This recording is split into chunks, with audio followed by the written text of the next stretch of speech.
Well, I'll tell you, there's a couple parts here. So let's start with the students first. And one of the things we usually start with in a class is, hey, what are the things that you want to learn out of this class that you can take to work tomorrow?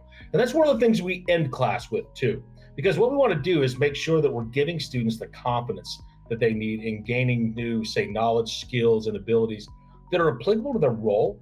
And really, folks they're seeking out new opportunities, even in their own company, so they can grow with these new skills. So now it depends also on why a student is in this training, right? In the case of, say, an exam preparation course, okay, a lot of students will be upfront and they'll say, hey, I'm here to learn how to pass the exam, and I may be here just for CPE. But when the course is over, they will admit that learning the content will not only help them pass the exam, but really it teaches them new techniques that they can use at work tomorrow.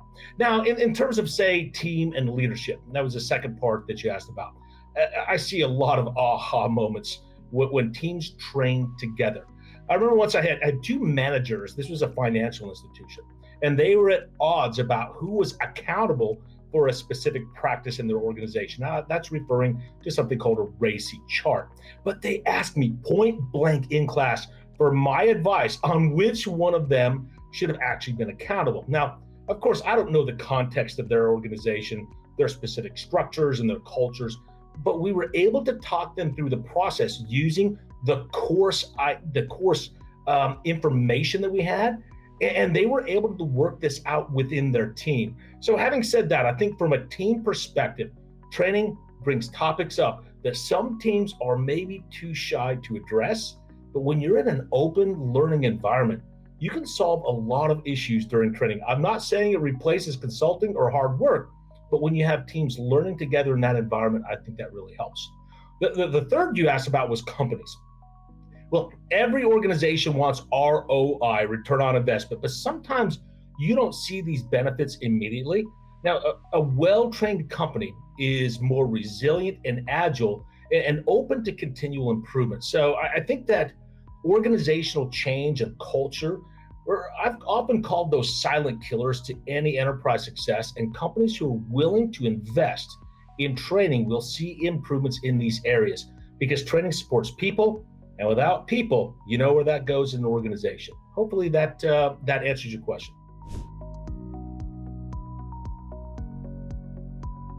There's a lot of reasons why companies will come to organizations, and a lot of times they're trying to solve a problem. We've had companies who've made the news for one reason or another, a major event. We've had companies who have experienced a significant pain point, whether that's, say, a continuity event, an incident, failed audit, or some failed initiative. And we've had organizations that have some type of trigger event, merger and acquisition, new leadership, new technologies, and so on. But what we're trying to really resolve on some of those problems is to be able to give an organization resilience and agility, particularly with the workforce, because many disruptions and changes are going on all around the world, and we may have to make a strategic change quickly in an organization.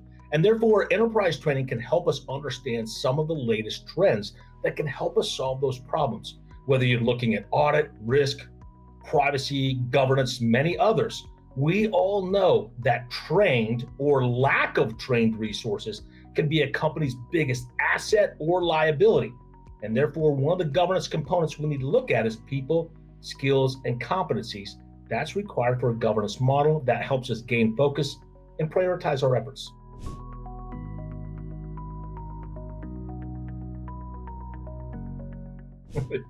I have a really good one. This organization that we were doing a training course for, this was a manufacturing organization.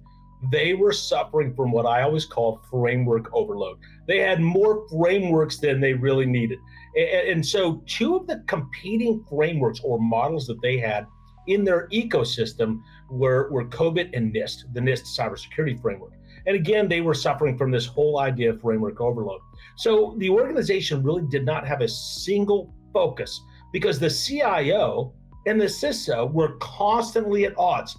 They were bickering about things from funding to risk prioritization to resource allocation and whose framework was the governance framework of the organization. You've got the CIO saying it's COBIT, and you've got the CISO saying the NIST CSF. So they didn't have a lot of oversight on either one of these.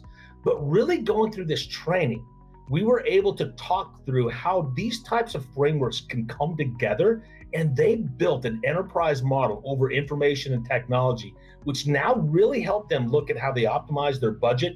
They were able to put a 3 lines model or 3 lines of defense model in. Their process maturity went up significantly. And one of the really neat things about this was they learned that multiple frameworks can work in a framework ecosystem and help them, whether they're different organizations or not, but they can help them balance supply and demand, where supply is your availability of resources and the demand is the amount of work that we're trying to draw from those resources. I thought that was a huge success story that really was a factor in this organization's IT governance and their cybersecurity framework. We have to remember that with benefits realization, it always does not come immediately. So ROI is generally a financial valuation technique. And at the root of that word valuation is value. And what does value really mean?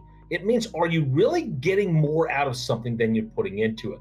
Returns aren't always financial, but of course, that's nice to have. There are some non-financial aspects, and these may be things like, say, the balanced scorecard, which identifies, of course, financial, but it looks at customer, innovation, learning, and internal types of things. This also may give us a better ability to meet our enterprise goals. It can help us with organizational agility and resilience. And of course, it can help us manage our risks, things like safety, compliance, operational risks, third party, confidentiality, integrity, availability, privacy, and so on. But immediately, the ROI can give us innovative ideas, high motivation, where somebody comes out of class and says, I want to do what I learned now. And that could be a positive impact.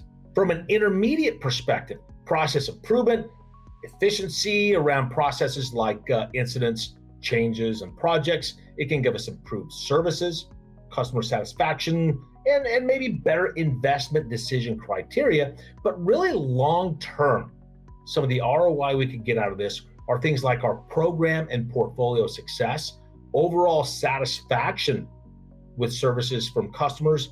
But the bottom line is your enterprise meeting its goals, and can you attribute that to a knowledgeable workforce? I say definitely yes.